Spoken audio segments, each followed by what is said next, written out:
Buenas tardes. Hoy tenemos un día un tanto extraordinario en todos los sentidos. En primer lugar, quiero pedirles disculpas en nombre del señor rector porque un acto de último minuto le ha impedido estar hoy aquí como hubiera deseado y he tenido el placer de sustituirle. El conferenciante no es que no haya llegado, sino que entrará en la sala, según nos ha dicho, un poquitín más adelante. Entonces, hoy vamos de sorpresa en sorpresa, a ver qué nos depara la tarde. Por lo menos, emoción. Nos hemos reunido aquí para presentar el libro de Jeremy Rifkin, La civilización empática, la carrera hacia una conciencia global en un mundo de crisis. Nos convoca el Foro Complutense y para animarnos a asistir nos envía dos titulares de prensa que yo creo que recogen muy bien casi esas palabras introductorias que no sé muy bien cómo explicar. Jeremy Rifkin es un especialista en el análisis del impacto de los cambios científicos y tecnológicos sobre la economía, la sociedad y el medio ambiente. Titular del País. El economista que más ha hecho por las energías renovables ondea estos días la bandera de la tercera revolución industrial, entre las ruinas neoliberales, titular del Mundo. Bajo estos dos epígrafes estamos aquí convocados. Desde luego, a mí, como economista, me llamaron la atención y me reclamaron asistir hoy aquí. Adicionalmente, me ha tocado subir a la mesa, pero si no estaría acompañándoles muy gustosa a todos ustedes ahí abajo. Bueno, posteriormente, cuando tuve ocasión de hojear el libro, puesto que ya de Rifkin tengo referencias, podemos decir de una manera muy sencilla, que le conocemos todos por ser asesor del Parlamento Europeo y de presidentes de diferentes gobiernos, incluido el nuestro, en materias como el medio ambiente, la tecnología o la seguridad energética. Hablar de tercera revolución industrial, pues bueno, nos incita hacia un cambio.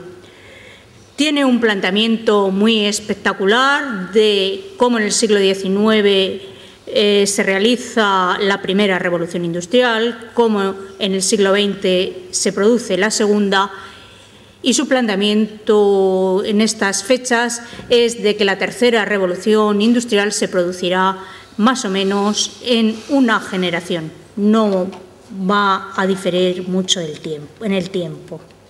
Todo esto nos lo irá contando e irá resolviendo nuestras inquietudes. A la editorial Paidós y en especial a Carmen Castel, directora de la misma, tengo que felicitarles por la maravillosa contraportada de este libro. No solo para un economista le incita a abrir las páginas del libro y leerlos, sino a cualquier persona con inquietudes. Simplemente voy a resaltar dos frases. La civilización empática plantea la visión radical nueva de la naturaleza humana, que nos obliga a cuestionar la creencia tan arraigada según la cual los seres humanos son agresivos, materialistas, utilitaristas y egoístas por naturaleza. Rifkin nos conduce a través de una historia jamás contada, a través de la historia económica, hacia un nuevo entramado social tejido a partir de una amplia gama de disciplinas, desde la literatura y las artes, la teología, la filosofía, la antropología, la ciencia política, la psicología y la teoría de la comunicación. Desde luego, yo tengo muchas ganas de leer en estas vacaciones el libro, con independencia de que luego, cuando nos habla de reconfigurar la infraestructura económica de los países a nivel mundial, nos dice que esta tercera revolución nos llevará a crear millones de puestos de trabajo e incontables bienes y servicios. Creo que nuestra curiosidad está claramente despertada. Por eso yo quiero felicitar a la editorial porque ha realizado una contraportada, en mi opinión, maravillosa. Sin mucho más, voy a ceder la palabra a Vicente Verdú, que se ha atrevido a subirse aquí a esta mesa enigmática conmigo, que nos va a realizar la presentación del profesor Rifkin. Muchas gracias. Gracias. Es una ceremonia muy particular porque homenajeamos sin el homenajeado, celebramos lo inexistente. Bueno, yo creo que una de las razones por las que Jeremy Rifkin ha tenido tanto éxito con sus libros, que por ejemplo en el caso que es un libro caro, se ha imprimido simultáneamente prácticamente en 30 lenguas y es conocido en todo el mundo, creo que una de las razones por las que ha tenido ese éxito es, aparte de su forma de expresar las cosas con orden y claridad y demás, es su promesa de mejor, de ir a mejor, ese punto de vista optimista que muchas veces es pues una utopía, es un ideal, una creencia en la condición humana que, bueno, que estimula, anima al lector y termina con un buen sabor de boca. Hay los precedentes de libros, yo los he leído todos ellos y en todos ocurre lo mismo, ¿no? En fin, hay un final feliz, ¿no? Por ejemplo, bueno, el libro del hidrógeno era el más aburrido de todos, pero era una cosa que nos salvaba de todo el problema de la energía. Pero aparte del libro del hidrógeno, con esa gran promesa de salvación para las energías limpias, etcétera, ¿no? Está el libro del fin del trabajo, que era una cosa también muy prometedora, y en la que llamó a una parte de la sociedad, el tercer sector, que era un sector que no estaba dentro del mercado, sino que se regía por leyes de otra naturaleza. Y es el sector que en Estados Unidos forma, pues ahora ya serán, entonces cuando yo leí el libro eran 90 y tantos millones de personas, pues ahora serán 100 no sé cuántos millones de personas los que cada semana dedican de 7 a 10 horas a prestar servicios gratuitos, ¿no? Construir escuelas, a enseñar a leer, a ayudar a los ancianos, a reparar instalaciones, a rehabilitar viviendas, todo eso pues con una entrega altruista que es de otra parte pues muy coherente con esa alma norteamericana de hacer el bien y de moralizar las acciones. Eso le llamó el tercer sector. Luego hay, no sé si lo leo bien aquí o no, hay otro libro también de este tipo prometedor y que se llamaba La Era del Acceso, eso es, La Era del Acceso, no he podido leerlo aquí, pero menos mal que me he acordado. La Era del Acceso, que venía a decir que cada vez más las gentes no tienen tanto interés en poseer algo como en experimentar su posesión. Claro, eso hacía que todo el acaparamiento que supone la propiedad y la rapiña que trae consigo, etcétera, pues se convirtiera en otro fenómeno, en el fenómeno de participar en, pues eso, esas cosas que se han puesto más en las ciudades, coches que uno coge, deja y coge los del siguiente, móviles que no valen nada y lo que no valen nada como artefactos, pero vale el servicio que utilizan. O ocasiones que se tienen de hacer viajes a unos determinados lugares sin hacer un consumo muy alto, sino simplemente tener la sensación de vivir un ambiente o un clima o una civilización diferente. Todo ese planteamiento de decir no acaparemos, que es un contraconsumo, ¿no? No acaparemos, bueno, no acaparemos. No, la sociedad va en el sentido de acaparar, sino en el sentido de usar, ¿no? Esa era la era del acceso a las cosas, a la enseñanza, por supuesto, a todos los bienes inmateriales, pero también a los bienes materiales en su función de servicios y compartidos con todos los demás y, por lo tanto, estableciendo una sociedad al estilo que aquí aparece, una sociedad solidaria, una sociedad... Dios mío, parece que estamos en un partido de baloncesto. ¿Qué es lo que hay que hacer ahora? Está viniendo ya. Nos acababan de avisar que venía en 3 minutos. ¿Pero por dónde? ¿Por dónde? Por aquí. Tiene truco.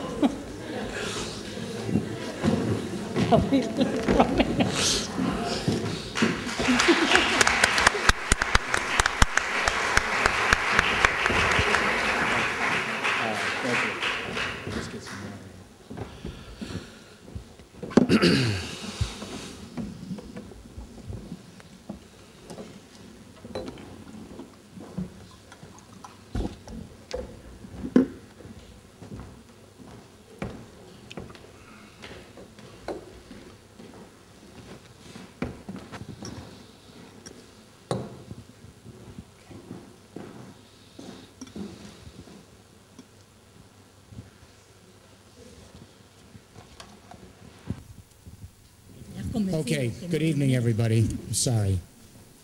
Things happen, as we say. It's nice to be here with everybody. Cameras, photographers, you need to sit. No more photos. I'm used to a classroom, nice and quiet. Please. Thank you. Let me start off on a somber note, which I hope will become a liberating reflection. I suspect that we may be at a turning point for our species. I'm not sure. But it doesn't smell too good right now.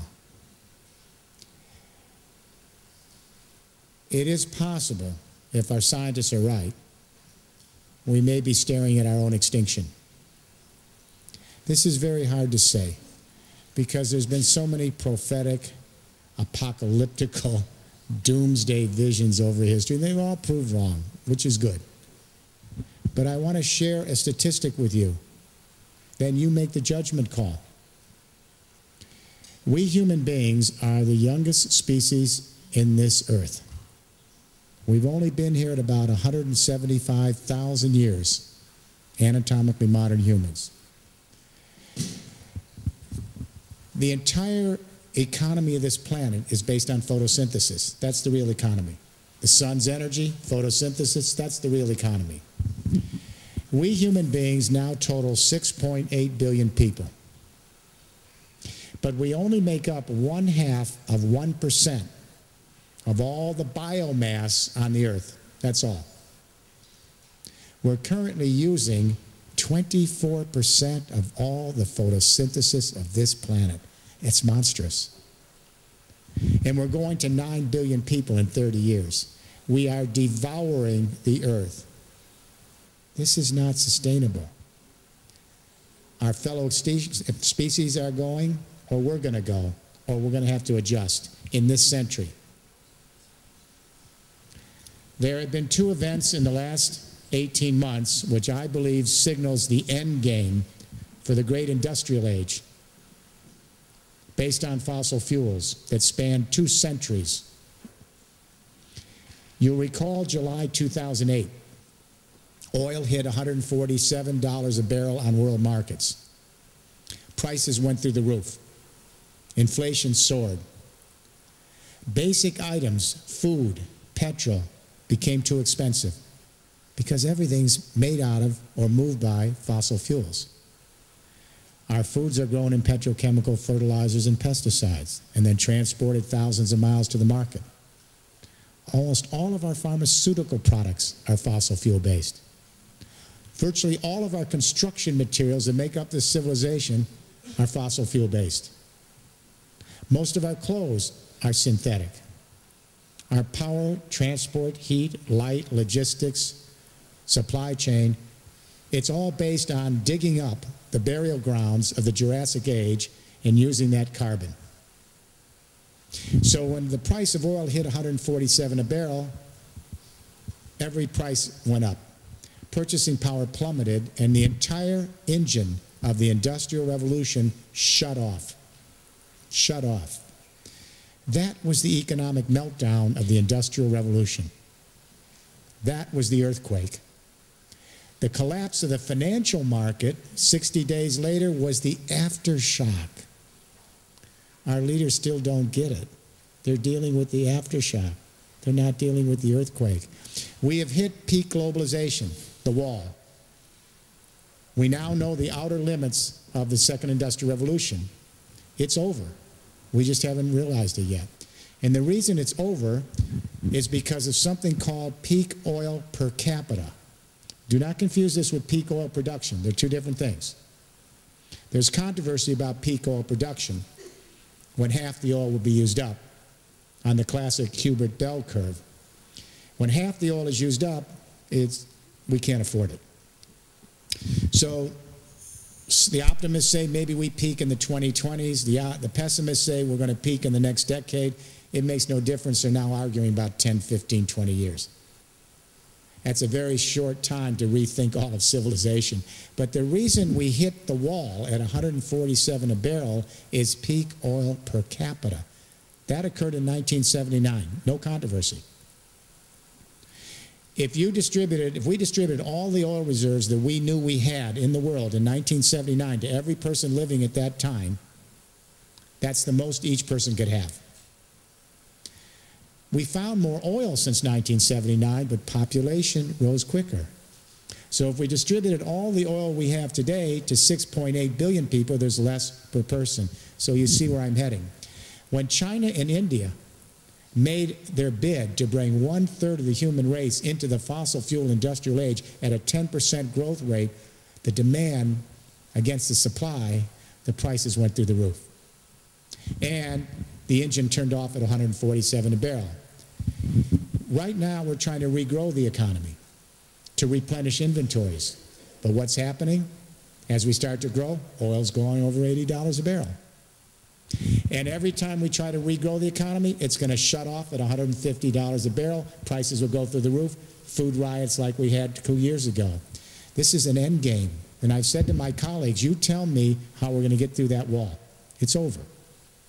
So we're going to try to grow a little and then collapse. Grow a little and collapse. If you look across Spain, the US, Europe, and the world, these are sunset energies. Fossil fuels, coal, oil, gas, and uranium, their S-curve is exhausted. The price will never go down for these energies. They're just going to keep going up, up, and up. The technologies that are made from these energies are old. The internal combustion engine is embarrassing. The entire infrastructure of the planet made from fossil fuels is collapsing. It is on life support. So what I ask people is, how would you grow the Spanish economy, the American economy, or for that matter, any economy, by continuing to resuscitate a second industrial revolution that's clearly dying? It can't be done. Can't be done. Fast forward to December 2009, Copenhagen. Our government leaders from 192 countries come together to address the entropy bill of the industrial age, the spent CO2, from 2 centuries of using carbon. And even though our scientists from the UN Climate Panel tell us that we are already in real-time climate change, and we risk catastrophic changes in the temperature of this planet in this century, our leaders couldn't clinch the deal. Our scientists tell us that we could see a 2 to 3 degree, probably a 3 degree Celsius rise in temperature on this planet. That's optimistic now, really optimistic. But to give you young people, you students, a sense of what 3 degrees means in your century, that takes us back to the temperature on this planet 3 million years ago in the Pliocene. Different flora, different fauna. And the key is water. It's all about the water cycles. For every 1 degree Celsius that the temperature rises on the planet, the atmosphere absorbs 7% more precipitation from the ground. That means more violent weather, more rainstorms, but more infrequent, more droughts, more wildfires, more severe snowstorms, more severe everything. It's all about precipitation. Our ecosystems weren't developed to have this water change in the cycle this quickly. So our scientists say if we go up 2 to 3 degrees, that is really the low end. We're going to go much higher. We could lose upwards of 70% of all the assessed species of plant and animal life on this planet by the end of your century and your children. That's a wipeout. We've had 5 waves of biological extinction on Earth in 450 million years in the geological record.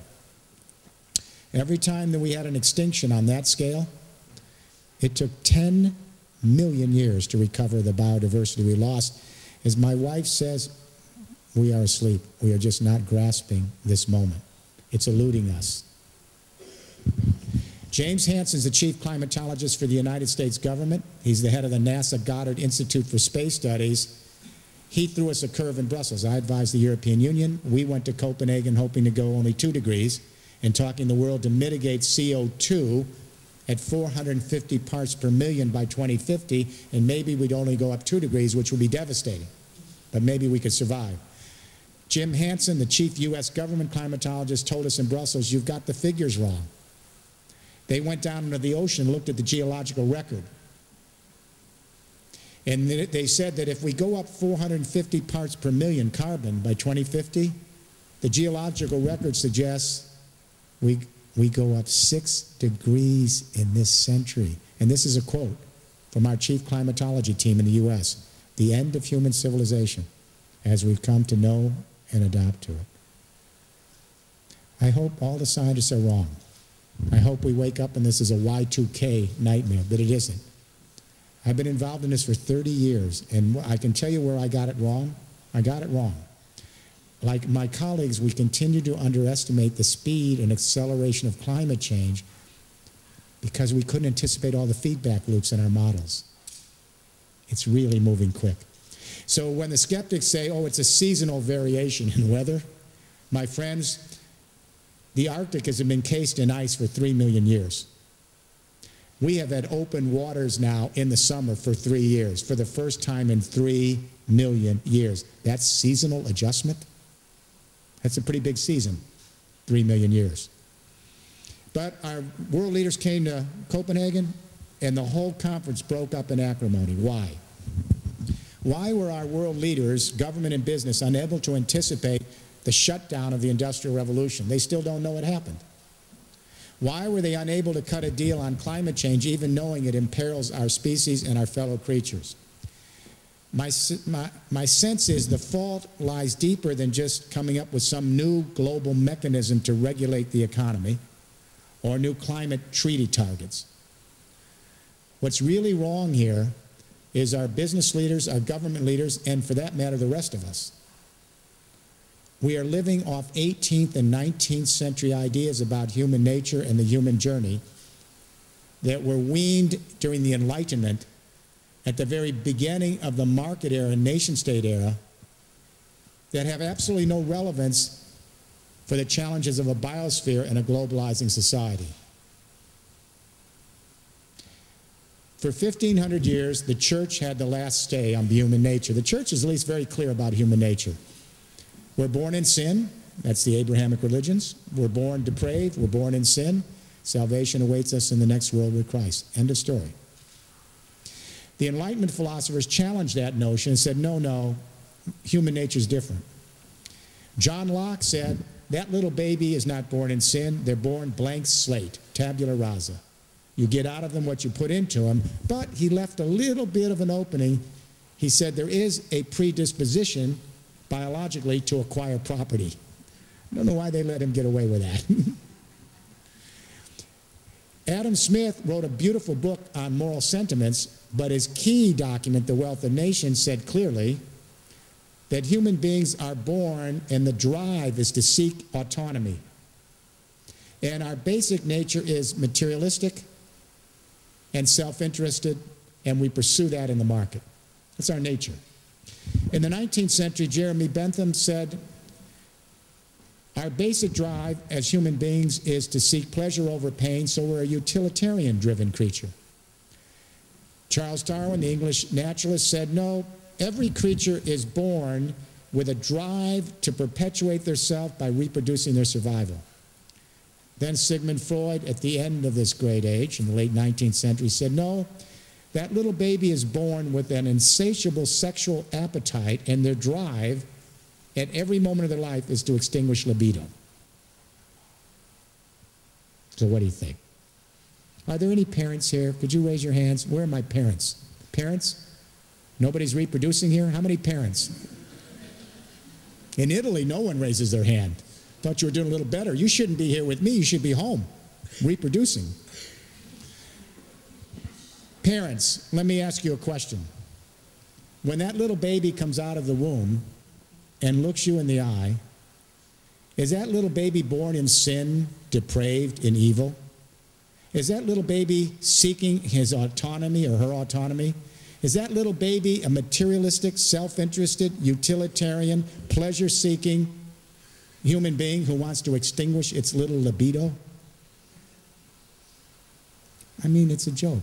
If that is our real nature, we're doomed. I don't see any way 6.8 billion human beings can come together in an integrated, just, and sustainable global society and economy and heal the biosphere if we are depraved, utilitarian, self-interested, materialistic, pleasure-seeking, and libido-driven. In the last 15 years, below the radar screen, our evolutionary biologists, our epigeneticists, our neurocognitive scientists, our child development researchers have been making some very interesting discoveries about evolution that throw into doubt all of these basic shibboleths that we inherited from the Enlightenment about what nature is, human nature. Let me take you to the early 1990s in Parma, Italy. A sleepy little laboratory, and they were studying macaque monkeys. And they had an MRI brain scanner machine in the brain of this monkey while the monkey's trying to open up a nut. The neurons lit up. By sheer accident, a human being walks into the laboratory after the experiment. The macaque is shocked, this alien in his laboratory, and the trainer looked at the nuts and was hungry and tried to open up a nut himself. The macaque monkey did not move, glazed right at the human being, and then they saw something light up on the MRI. The same damn neurons lit up when the macaque monkey was observing someone else open the nut as when the macaque monkey was trying to open up the nut, and they thought the MRI machine was broken. Then they put the MRI on other primates, and they found a similar response that when chimpanzees, for example, would observe another chimpanzee's plight, their sense of fear, anger, joy, disgust, the same neurons would light up in the observers when they experienced the same feeling. Then they put it on human beings, the MRI, and they discovered mirror neurons, the so-called empathy neurons. The chimpanzees have them, the bonobos, all humans. We suspect elephants because they passed the self-recognition test, maybe dolphins, dogs. We've discovered Homo empathicus. These neurons allow us to actually vicariously feel another person's experience as if we were feeling it. So if you puncture yourself and bleed, I'll feel the wince from the puncture. If a spider grows up your arm, I'll feel vicariously that it's creeping up my arm. We take this for granted, but this allows us to get out of our skin and actually feel another's situation as if we were feeling it. Let me explain what empathy is, because it's complicated. It's both emotional and cognitive. When little babies are in a nursery and one baby cries, all the other babies will cry in response. They just don't know why they're crying. That's empathic distress. It's built into their biology. But when a toddler becomes 2 years old, they can then identify themselves in a mirror. That's the beginning of mature empathy. Because then the little toddler knows, I'm a self, you're a self. So if I'm feeling something, I know it's coming from you and not from me. The development of empathy goes hand in hand with the development of selfhood. The more individualized the self, the more one can empathize. 8 years old is a big turning point. Around 8 years old, a child learns about birth and death.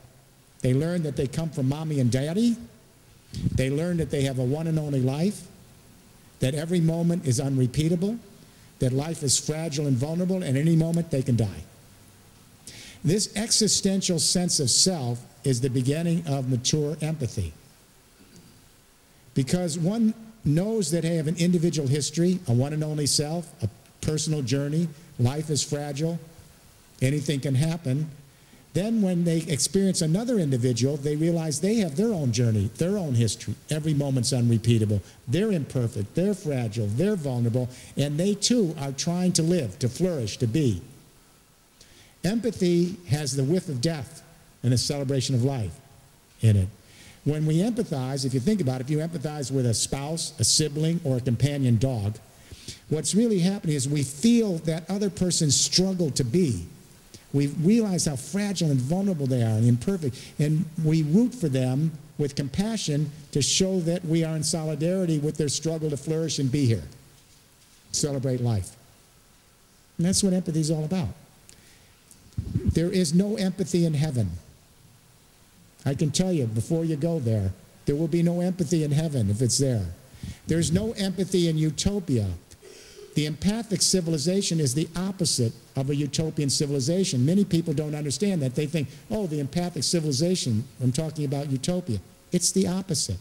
Because in heaven, there's no death. There's no suffering. There's no mortality. There's no body. There's no feeling of joy and pain that comes from moment to moment living. In utopia, everything's perfect. So empathy is an understanding not of our perfectibility, but of our imperfectibility, our vulnerability, our fragility.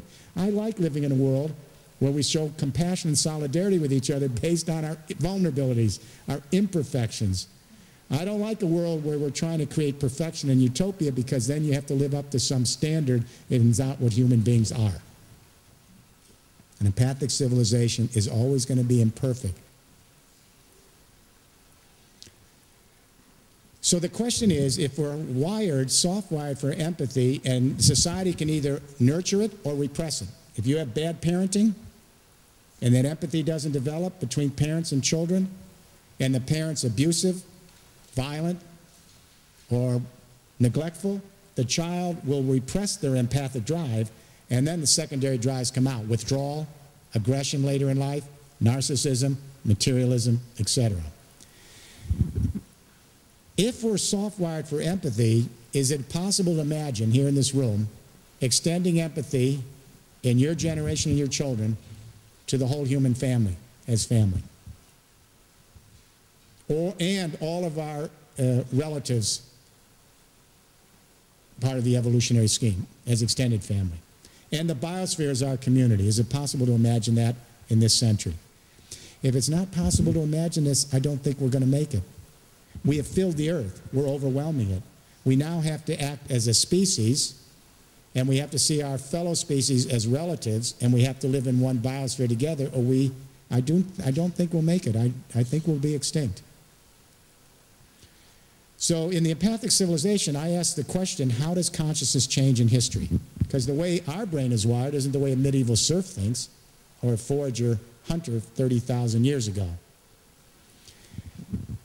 I believe that the great changes in consciousness and the evolution of empathy occurs when new energy regimes arise. New energy regimes. When new energy regimes arise, they create the conditions for more complex civilization that can bring more people together across time and space. But when new energy regimes arise, they have to be accompanied by new communication revolutions to manage them, because they're complex. And it's when energy revolutions combine with communication revolutions, those are the great turning points in history. They're not just changes in civilization, they're changes in consciousness. They extend empathy to new realms. I'll give you an example. Here at the university, you take anthropology. You study the Sumerians in Mesopotamia. Why do we care about them? The Sumerians were the first to take the sun's energy in photosynthesis and then create high-end hydraulic agriculture. Stored wheat and grain became the sun's energy, surplus. This was complicated. Before that time, people lived in little villages. Rain-fed agriculture, small gardens, little pastoralism. when they created these great hydraulic civilizations in Mesopotamia, they had to indenture thousands and thousands of men, and they had to build these canals. This is the first mega machine, as Mumford said, in history. Then they had to create craft skills to make the dikes. They had to set up the royal granaries, the royal roads, the distribution systems. Complicated. They created urban life. It required a communication revolution to manage the complexity of this new energy called stored grain. The Sumerians invented cuneiform writing. And this is what's so interesting. Wherever you see these great hydraulic civilizations, the Middle East, India, China, Mexico, independently, people figure out some form of writing to manage them without knowing it's been invented anywhere else. That is simply amazing. In the first Industrial Revolution, we'll skip some history, 19th century, the print communication revolution was upgraded with steam technology, linotype and rotary. So instead of hand pressing, you could really create cheap print. At the same time, between 1830 and 1880, we introduced public schools and mass literacy in Europe and America and created a print literate workforce to manage coal and steam power, the first Industrial Revolution. You couldn't have managed the first Industrial Revolution with codex. Too slow. 20th century, another energy communication convergence. Electricity, the telegraph was transitional. The telephone, cinema, radio, television, etc., became the management vehicle to organize the internal combustion engine oil era. That second Industrial Revolution is now on life support. The energies are sunsetting, and we're in a collapse mode. What's interesting is when communication revolutions come together with energy, they not only manage the energy, they change consciousness. As the Germans say, they change Gestalt. They change temporal spatial orientation, and they change empathy. I'll give you an example. Every forager-hunter society in history had oral language to organize the foraging and the hunting. Every single one of them created mythological consciousness, without exception. And they extended empathy only to the outer walls of their little society, because oral language is mimetic, formulaic, and shouting distance. So everyone inside the tribe is family, and you empathize. That's blood ties. Everyone in the other village is not a human in the next mountain. When we get to the great hydraulic agricultural civilizations, Middle East, India, China, script and writing gives rise to theological consciousness. We leave mythological consciousness, we join theological consciousness. They happen together. One isn't automatically eliminated. And so the great religions of the world were created. The Abrahamic religions were created. The people of the book. I'm Jewish. People of the book. Christians, Muslims were script-oriented. Monotheism. In India, Buddhism, all based on script. And empathy extends from blood ties, tribal, to now associational ties, based on religion. So all of a sudden, there's a fiction called Jews. So every Jew empathizes with every other Jew, even though it's not a blood relation. Christians in first century Rome, urban Christians who had been let go from their tribal lands, now they're little individuals in Rome. First century Christians, they became a new family, and they empathize with each other as Christians instead of by blood ties, Muslims with Muslims. Go to the 19th century, first Industrial Revolution, print and coal and steam power gives rise to ideological consciousness, challenging theological consciousness. Wherever you see first Industrial Revolution, ideological consciousness emerges. Empathy extends to a new fiction. The energy in communication allows us a broader frame of reference to bring people together. We annihilate time and space, and we create a fiction called the nation state, which is a big enough governing unit to govern these large territories for steam, coal, and print. And when we create the nation state, we have the new fiction. All of a sudden, there's something called Spain. I mean, it existed somewhat before that. Italy was created in the 1870s, and the first prime minister said, now we've created Italy, next we've got to create Italians. France didn't exist before they created the government called France, and now all of a sudden there's a new fictional family. The French are told that they have a common history, they make it up, and then all of a sudden all French people empathize with all other French people but not Germans.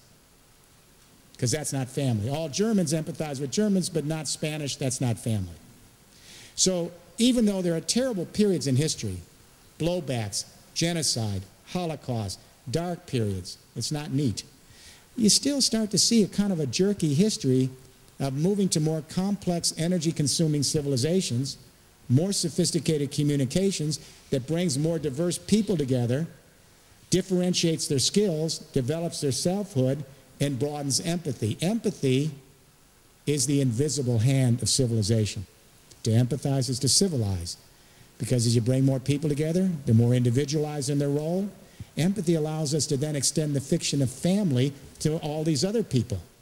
So you create a coherent social whole. There's a paradox, I believe, to history. It's really bittersweet when you think about it. It's the empathy. Oh, let me finish one thing up.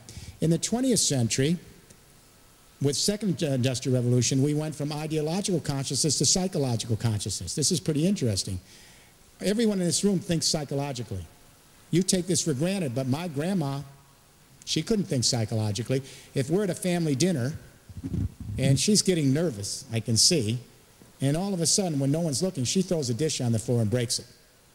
And I say, Grandma, I saw that. That was a passive-aggressive act. Obviously, there's something that makes you nervous in these family gatherings from your childhood. So let us sit down and talk about what happened. Try to get into your own past experiences, and maybe you can, in a therapeutic way, understand why you are being aggressive. Grandma does not have a clue as to what you're talking about.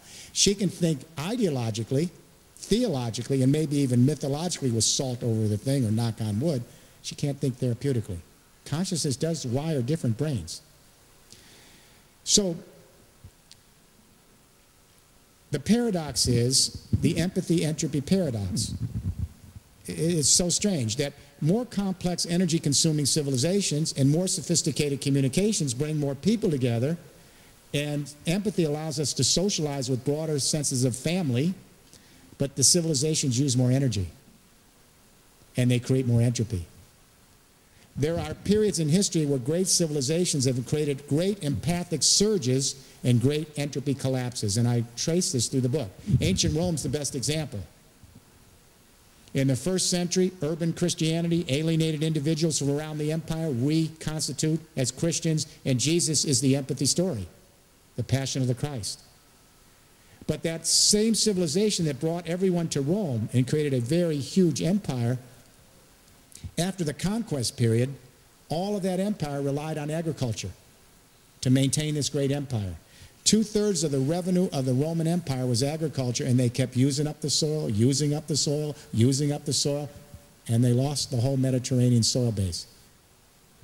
And they had a massive entropy collapse before the hordes were ever at the gates. And the next time you're in Rome, consider this. There were 1.5 million people living there in splendor, most of them, not all of them, the slaves weren't, in the 2nd century, and there were 70,000 people living in rubble in the 7th century, in 5 centuries of darkness. Today, we're in this very interconnected global society, and we can glimpse the possibility of being a single family. Our children are actually empathizing with the polar bears and the penguins on the far sides of the pole in real time.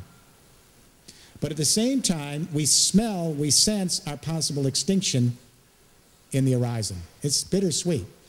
So the question is, can we get to global empathy before we avert climate change collapse and the democratization of weapons of mass destruction?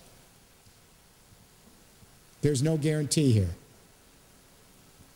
There's no guarantee. We are on the cusp of a 3rd industrial revolution only in the last 18 months. Just starting. So fragile. As this old civilization is dying, a new civilization is born, very fragile.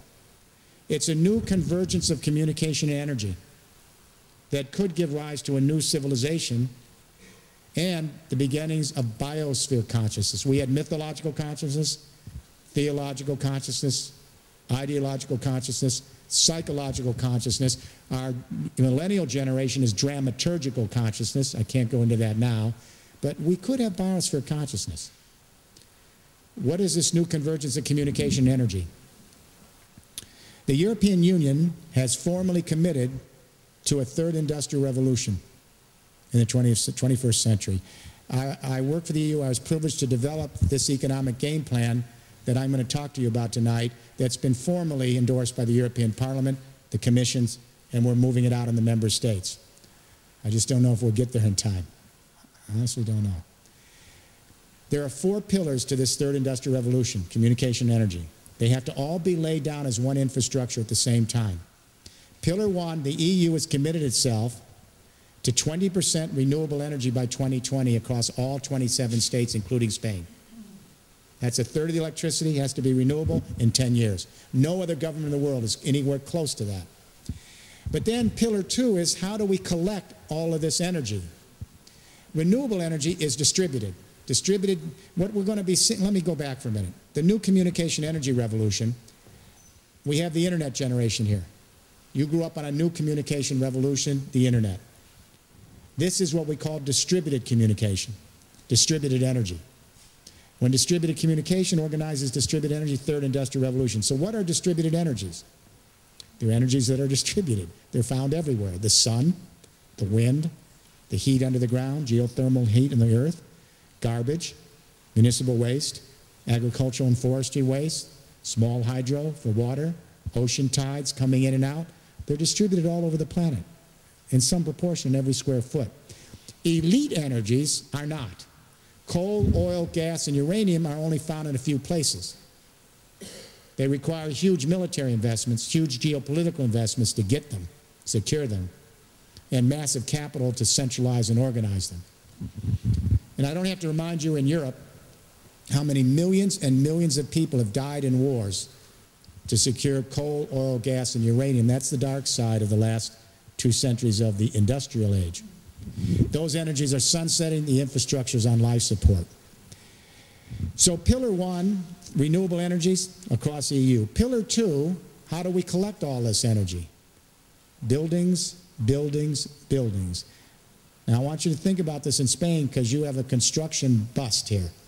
Lots of buildings, overshot the second industrial revolution, lots of young people unemployed who were in construction. The EU, our commitment is to convert every single building in Spain right now. Every single building in 27 states with 450, 500 million people are going to be converted in the next 40 years to a power plant. A place, a dwelling and a power plant, so that we can collect the distributed renewable energies around the building, the sun, the wind, the heat under the ground, etc. This jumpstarts an economic revolution across Europe, because it's always about construction. Let me put this in context.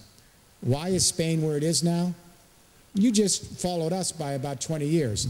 In the 1950s, we matured the second industrial revolution by introducing the interstate highways across America.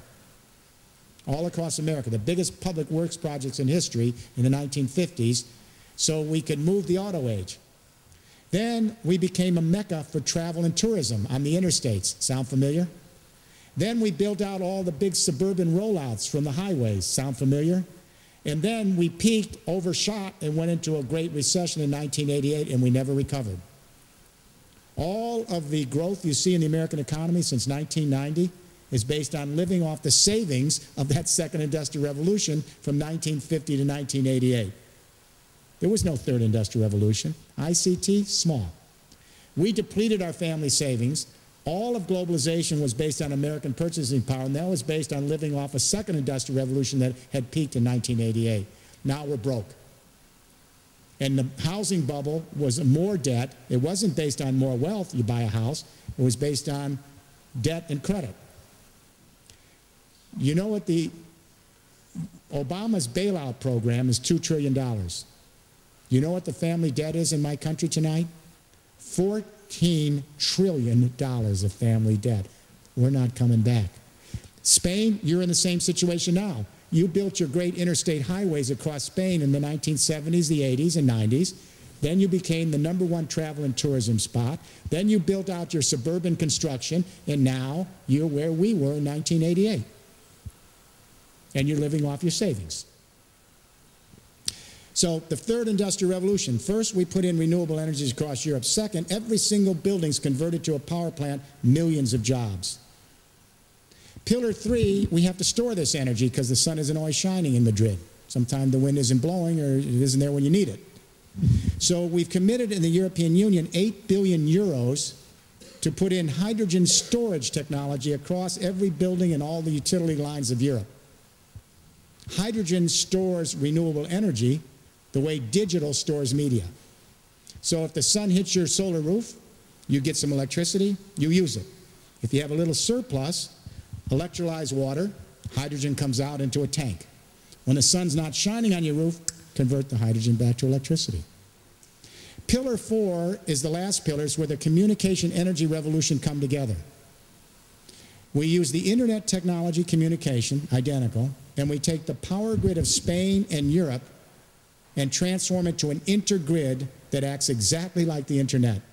So when millions and millions of buildings across Spain and Europe are producing a little bit of their own energy, storing it with hydrogen like you store digital and media, if you don't need some of it, you share it across an intergrid across the European continent, just like you create your own information, store it in digital, share it on the internet. This is a third industrial revolution. This is democratization of energy. This is a lateral shift in capitalism because now everyone is an entrepreneur, bottom up. But it's also a new social model because it requires setting up energy cooperatives and sharing collaboratively in open spaces, just like the young people do on Wikipedia and Linux and YouTube and Facebook, etc. It's a social market model. It's a hybrid of capitalism and socialism.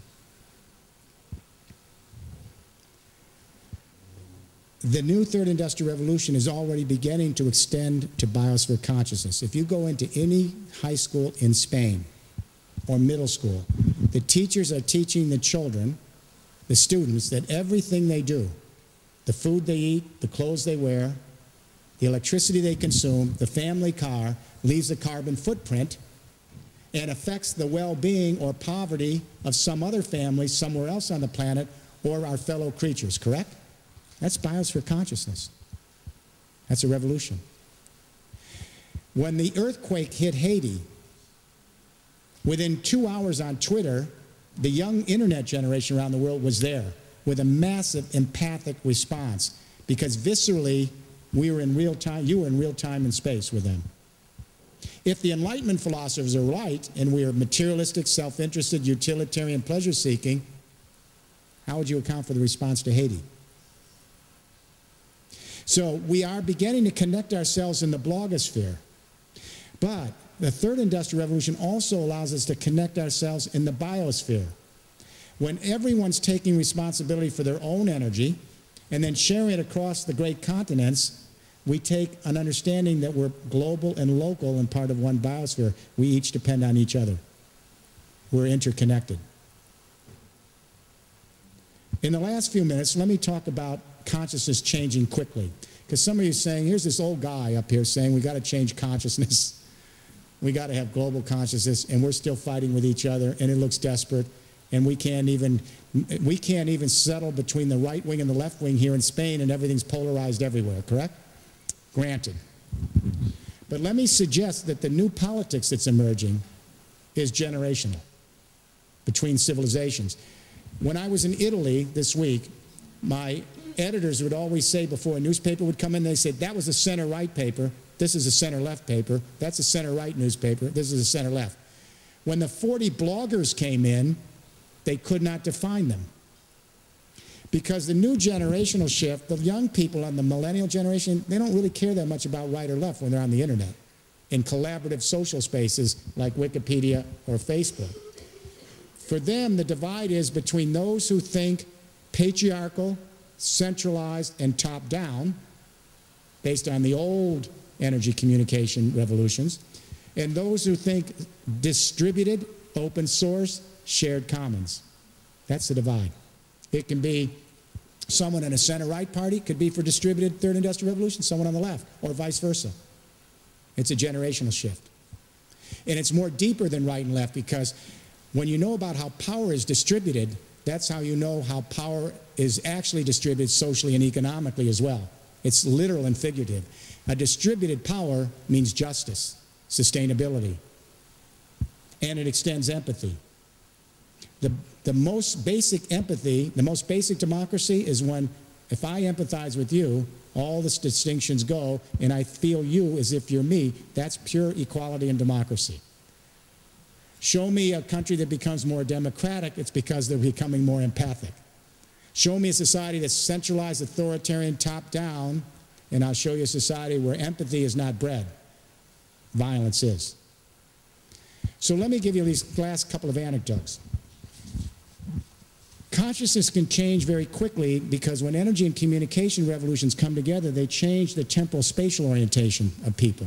For example, how many of you used a mirror today? How many looked into a mirror today? Raise your hands. They all feel guilty. It's all right. You have to groom yourself. Now, would you be surprised that up until the 1400s, nobody could see themselves well?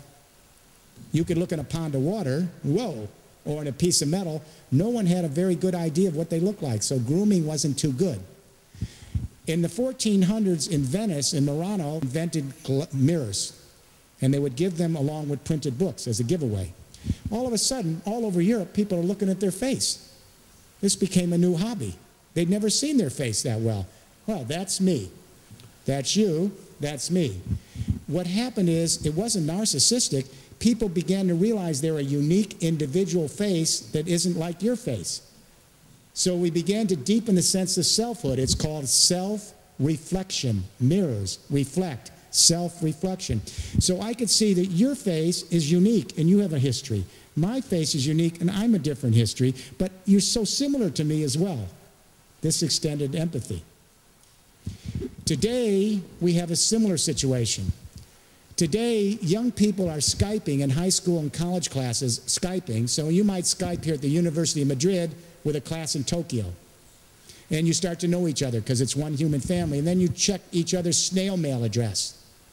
And after you do that, you get off the Skype in the classroom and you go up on a Google map, a satellite map, and you zoom down to this other kid's house and look at their neighborhood in Tokyo.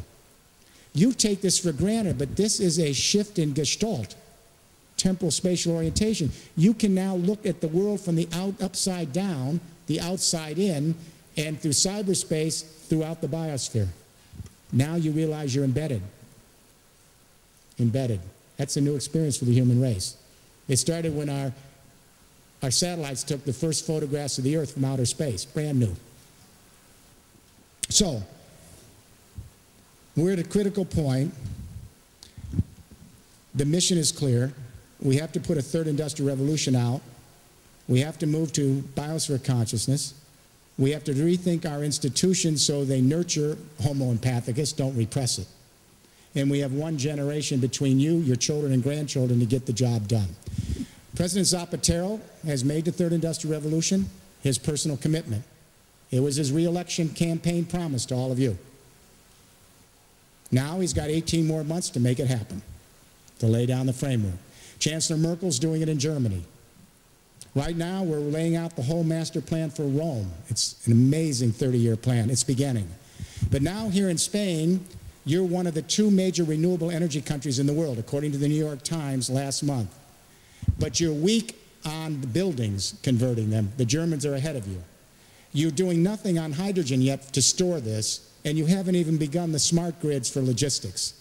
Spain could be a flagship, and President Zapatero said to me many years ago, he said, Jeremy, Spain missed the first industrial revolution totally.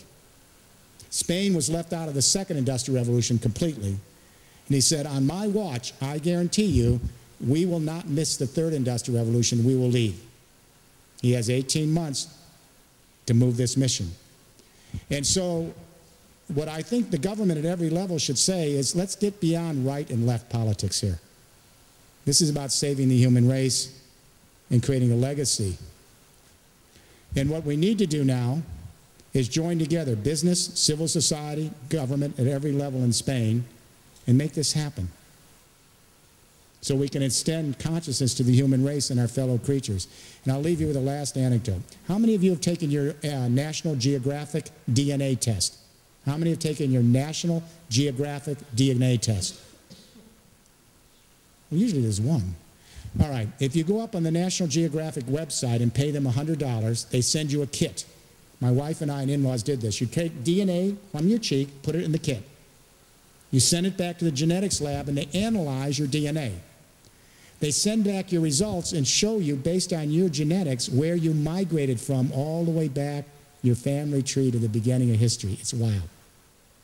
But they tell us something else. I will save you $100.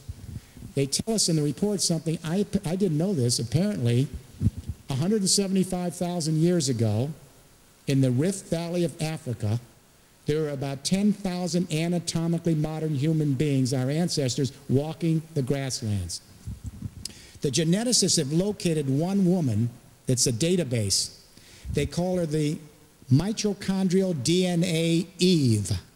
Apparently, her genes passed to everyone in this room today. The other women didn't. It gets more strange. About 70,000 years ago, the geneticists located one database male. They call him the Y chromosome Adam. Apparently, fairly potent guy. His genes passed to everyone in this room tonight. The other guys didn't make it. The news is, all 6.8 billion of us in all of our conflict, we all came from 2 foreparents. The Bible got this one completely right. We could have come from hundreds. But the point is, we have various levels of consciousness. We're fighting with each other in this little planet. And we're sending out television and radio shows to the universe trying to find some other caring life. And we're killing it off here. Nobody's answering us from anywhere in the universe. That's why we all went to see Avatar. And what was how many of you saw Avatar? The lesson is, we destroyed this planet, wiped out all the other life, and then go to other planets to do the same thing, but this time we lost. So we've been sending out television shows to the universe, and nobody's calling us back, because maybe they don't want to have anything to do with us. But here on our planet, we're surrounded by caring life. We're surrounded by animals who nurse their young, little cubs who play, adults that groom, who have cultures and who have emotions and feelings just like us. Not all of them, most of them.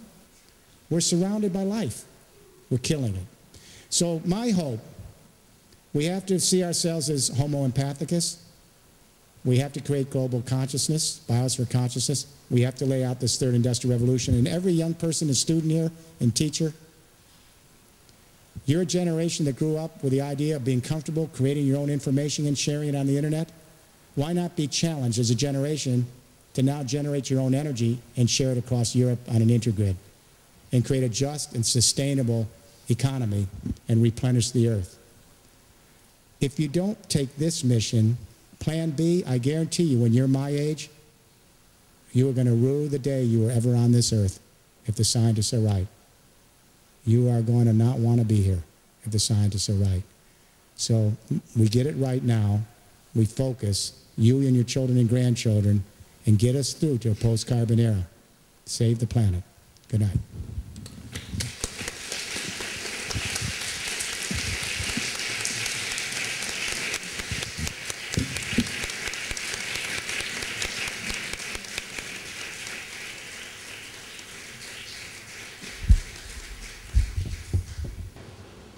Pido que seamos muy respetuosos con la hora de finalización de la conferencia, por lo que hemos consumido todo nuestro tiempo en escuchar la brillante intervención del profesor Rifkin y no vamos a tener oportunidad de realizarle preguntas, pero yo creo que ha respondido sobradamente a las expectativas que traíamos y nos ha planteado una visión de la economía y una concepción del sujeto económico que nos reconcilia con el ser humano.